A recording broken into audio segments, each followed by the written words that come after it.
سرکار غریب نواز رضی اللہ تعالیٰ عنہ کا آخری وقت تھا.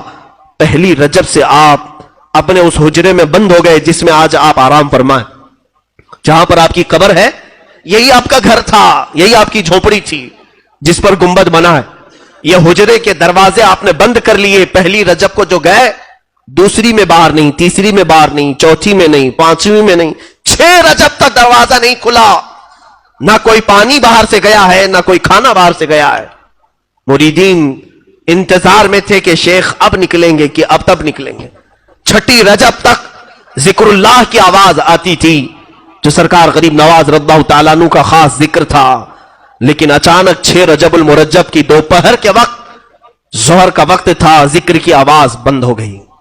ذکر کی آواز بند ہوئی تو موجود جو آپ کے مریدین متوسلین تھے دروازہ توڑ کر جب وہ اندر گئے تو دیکھا ایک چارپائی پر آپ نہایت ہی آرام سے سوئے ہیں.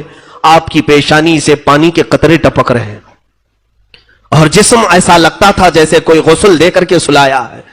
بہت ہی نفیس اور عمدہ خوشبو اس چارپائی سے آ رہی ہے. اور جو موجود بزرگ ہیں وہ فرماتے ہیں جیسے ہی ہم نے غریب نواز کو پیشانی پر بوسہ دینے کا ارادہ کیا, آپ کی پیشانی پر واضح طریقے سے یہ لکھا ہوا دیکھا, ھذا حبیب اللہ مات فی حب اللہ. یہ اللہ کا حبیب ہے, اللہ کی محبت میں چلا گیا. یہ جملہ آج بھی دربار غریب نواز کی چوکھٹ پہ لکھا ہوا ہے. آج جانا تو اس جملے کو دیکھنا کہ غریب نواز کی وفات کے وقت آپ کی پیشانی پر یہ جملہ لکھا ہوا تھا. وہ اللہ والا اللہ کی محبت میں دنیا سے گیا ہے اور ہزاروں کو نواز کر کے گیا, اب بھی نواز رہا ہے. دربار غریب نواز میں ہماری یہ عقیدت قبول ہو جائے. مولا ہم اجمیر پہنچ نہ سکے, اس غریب نواز کے دربار تک ہم غریبوں کی آہیں پہنچا دے, ہمارے سوالات وہاں تک پہنچا دے. اے رب ذوالجلال عطا تو ہی کرتا ہے. دروازہ غریب نواز سے ہم تیری بارگاہ میں سوال کرتے ہیں.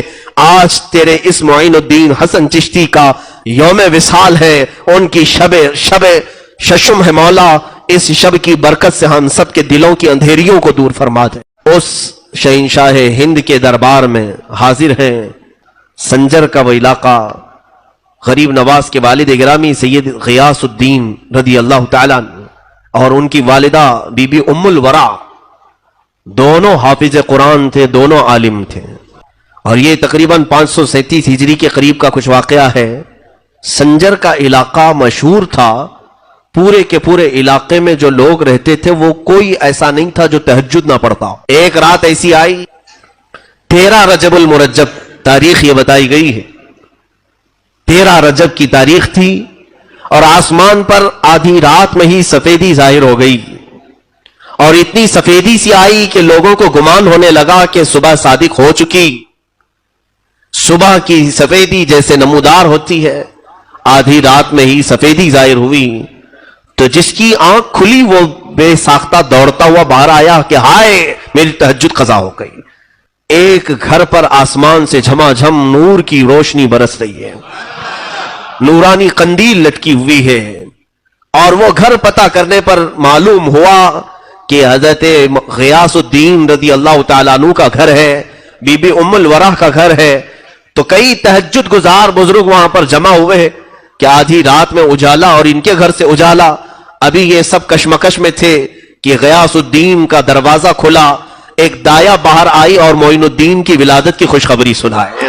حسن چشتی رضی اللہ تعالیٰ عنہ غریب نواز کی ولادت کی تاریخ میں لکھا گیا ہے آدھی رات میں پورا سنجر روشن تھا. لیکن پتہ کرنے پر, جانکاری حاصل کرنے پر یہ معلوم ہوا کہ یہ نہ صبح ہوئی ہے نہ سفیدی ہوئی ہے, بلکہ یہ کوئی اور صبح معین الدین لے کر کے آیا ہے.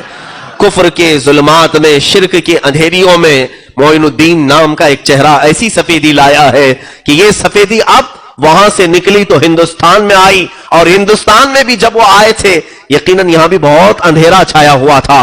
کفر کا اندھیرا, شرک کا اندھیرا, جادو کا اندھیرا, بدعات کا اندھیرا, خرافات کا اندھیرا. لیکن جیسے یہ چاند طلوع ہوا انہی اندھیریوں میں خوب 90 لاکھ کو روشن بھی کر